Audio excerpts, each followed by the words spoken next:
And then she said Ukraine basically brought us war. And so that's why they started fighting back.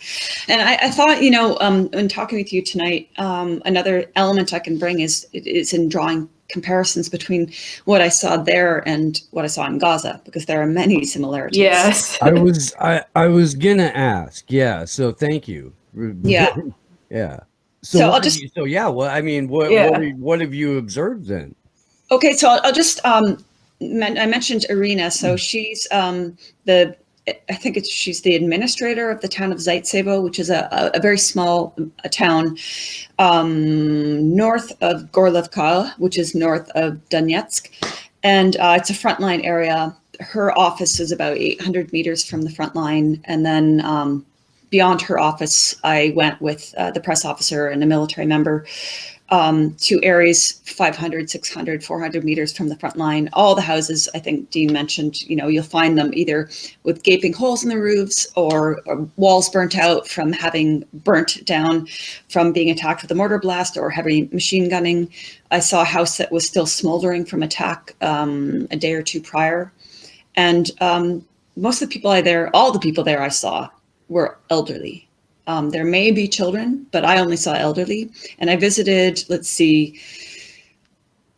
at least 3, maybe 4 frontline areas. And all these were elderly, some like maybe middle-aged, and they all said, we have nowhere to go.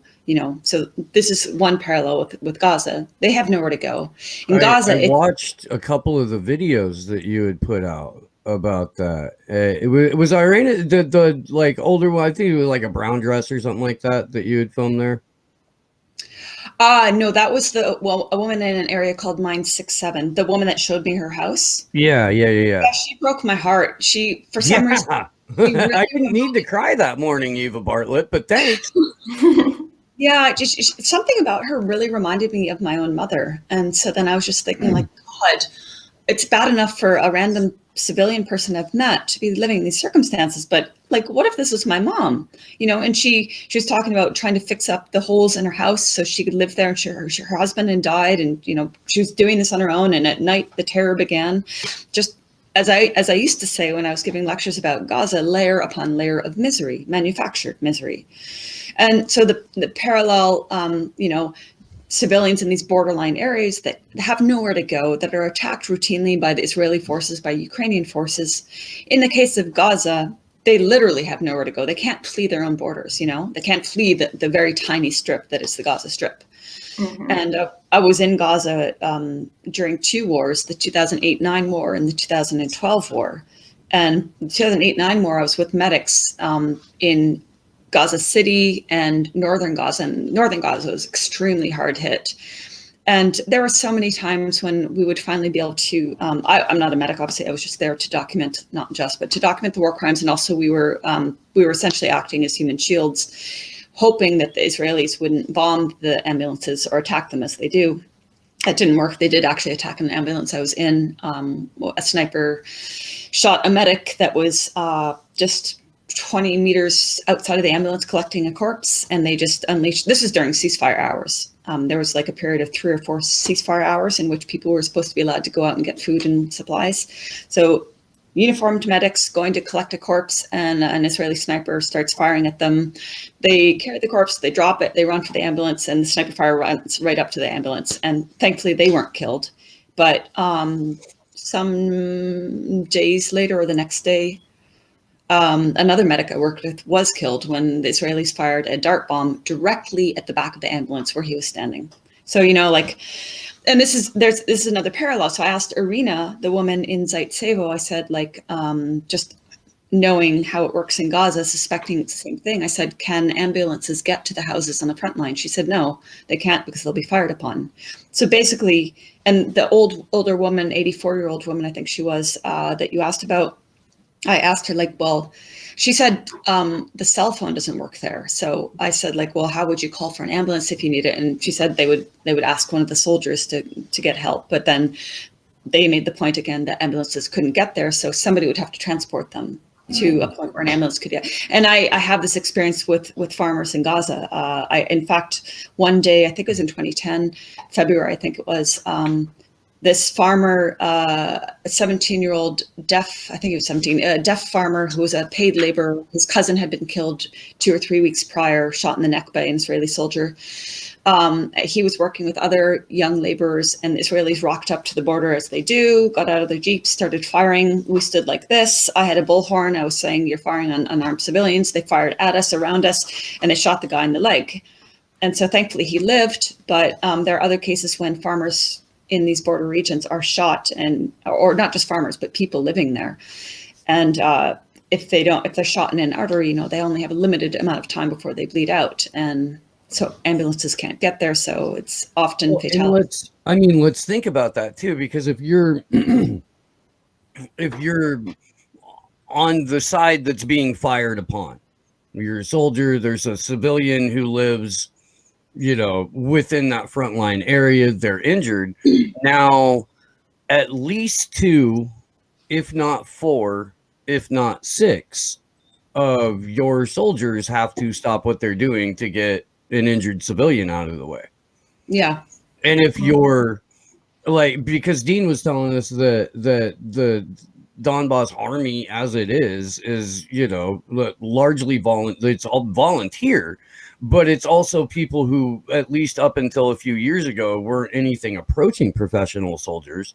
Yeah. And now they're facing the fucking NATO-backed Ukraine military with the SS Totenkopf fucking pat on their goddamn uniform. Yeah. Before I went to Zaitsevo, I met some of the soldiers. They were on a break, and exactly, they weren't soldiers. Like, I think if I remember, they joined in 2015. Joined up as soldiers, and one was, I think, a truck driver, others were miners, various professions, but unlike the white helmets, not bakers.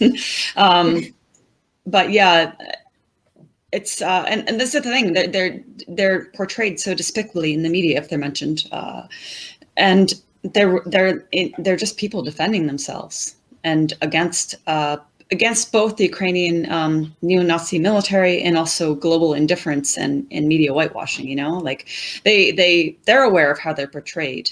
They did ask me what people in the West think of neo-Nazis in Ukraine. I said they don't know, mostly. Well, and I mean, one of the reasons we kind of do know is because of reporting that came out of you or Bealey or a handful of other people that were like, hey, wait, something's not right, And I'm just curious, what's kind of the difference in terms of reporting or international observers acting as human shields, doing what you did in Gaza? Is there a difference in numbers between people doing that in Gaza as opposed to in Donbass? Oh, yeah. I mean, Gaza is very difficult to get to, right? So I got there by boat from Cyprus in November 2008. And that was a fluke in itself. I'm still to this day surprised that the Israeli military didn't stop us, but somehow we got in. Five boats got to Gaza. But otherwise, the only way really to get into Gaza is via Egypt. And that's very difficult because the Egyptian authorities are compliant with Israel in keeping the Rafah border crossing closed most of the time. And it's almost impossible to get into Gaza, really. So it's difficult to really compare numbers because it is so hard for activists to reach Gaza. The rest of occupied Palestine, it's slightly easier, but I'm sure you're aware how difficult it is if you look remotely sympathetic to Palestinians' very righteous cause, then Israel just won't let you in. Donbass is also hard to access because if you want to report on the side of the DPR, the LPR, you'll be coming in via Russia and not via Ukraine, right? In fact, this is an aside, but there was some YouTube channel I was following until recently, and he did some report on Donbass, and I'm like, how the hell did he get there? My understanding is there's no foreign reporters there now. Is this the dude from Texas that moved there? Oh, I don't want to speak ill of him, but he's one of the reasons I almost didn't do any reporting in Donbass. Okay.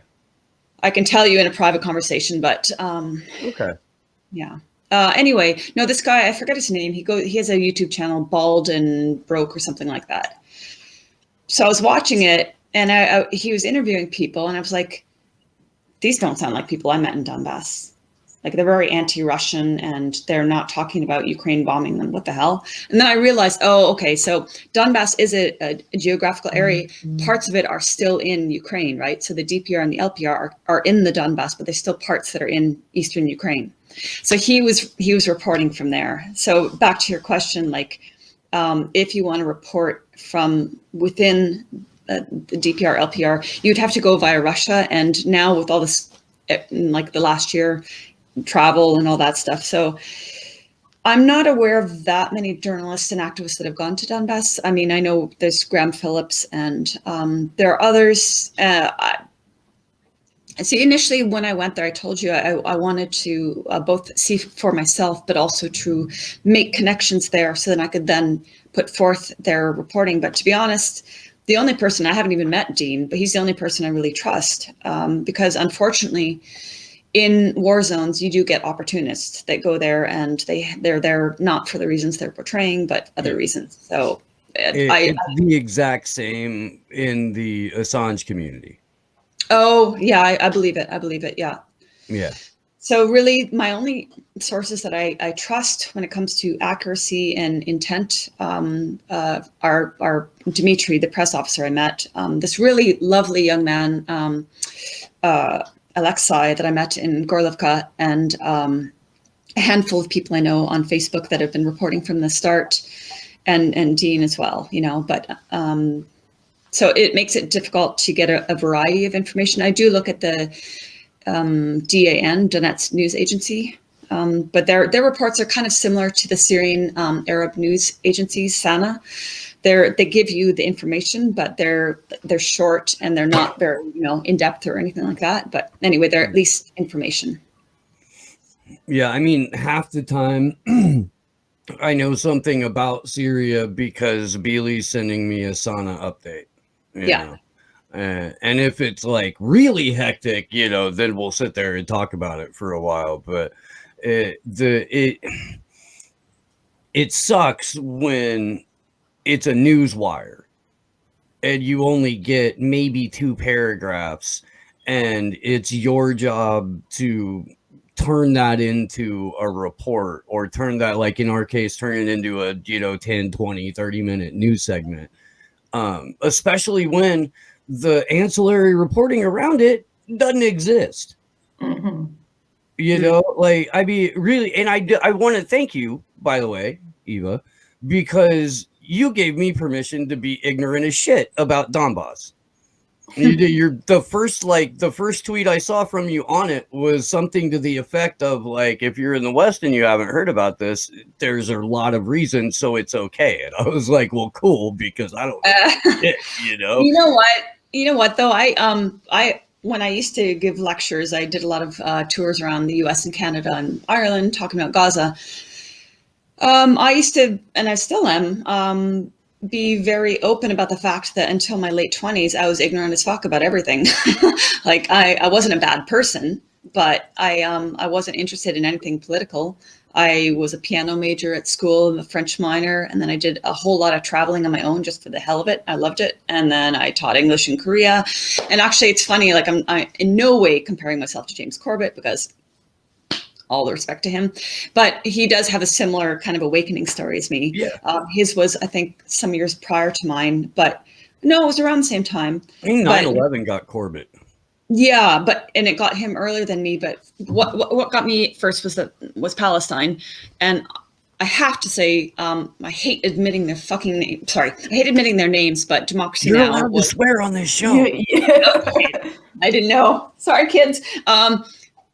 Democracy Now! So the similarity with James Corbett is that we both were living in apartments. He was in Japan, I was in Korea, where we had internet for the first time in our apartment. So I used to put on Democracy Now! When I was cleaning or cooking, and this is back in 2003 or 4. So the end of the second Intifada, there's a lot of reporting on Palestine. And I remember thinking, like, what's Palestine? Like, I literally didn't even know where it was. I was like an average American, I suppose. I saw that on a map in an Indiana Jones movie once. What's that, Palestine? Yeah.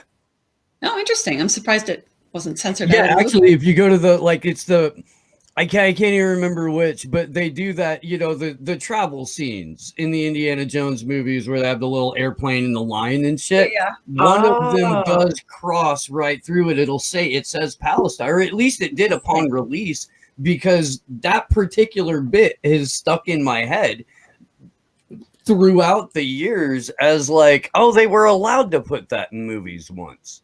Did they like Star Wars special edition it where they like just like CG'd Israel over Palestine? I'm gonna have to go back and check, because this is also that's the same era of movie release where Rambo 3 came out, and they thanked the fucking Mujahideen at the end credits of Rambo 3. You remember Brave Fighters, if I recall. Freedom Fighters. It was like, Brave. God bless Sounds the fighters sounds like of the Mujahideen. Nafeez Ahmed. One more time. It sounds like Nafeez Ahmed. Yeah. You know him? Yeah. Total cretin. I wrote an article some years ago. I think it was when Ghouta was being liberated or about to be liberated. And I think I was addressing, you know, the crescendo of war propaganda that we saw with Aleppo and when it was being liberated. And I remember pointing out that it was Nafeez Ahmed. He was lauding some Syrian person, I think, quote unquote, rebel terrorist. And this guy himself was like an ardent Al-Qaeda lover, ISIS lover. So, anyway, what was I saying? We were talking about comparisons between Gaza and Donbass. Well, another obvious comparison is that both people are vilified. So if anything happens in Gaza, then the pro-Zionist or Zionist media will say it's all because of Hamas, or they're all terrorists. And it's the same kind of thing with Donbass. You know, it's not reported on. I mean, just imagine, and I'm not sure if Dean made this point, but I'm sure you already have thought it. Imagine taking Donbass and putting it in Russia. And so the shelling that the people of Donbass are subject to, imagine it's coming from Russia. Imagine how Ken Roth would be on fucking Twitter every day condemning it, right? And all the media would be condemning it. But because it's not being done by their enemy, then, you know, they're just utterly silent on it. And it pisses me off, because this is the same media that will shed crocodile tears for civilians in Idlib. You know, they don't give a shit about people in Idlib. They don't give a shit about Syrians. They don't give a shit about anything. It's controlled media, but they will shed these crocodile tears, right? But then this very real thing is happening in Donbass, where people are suffering immensely and needlessly.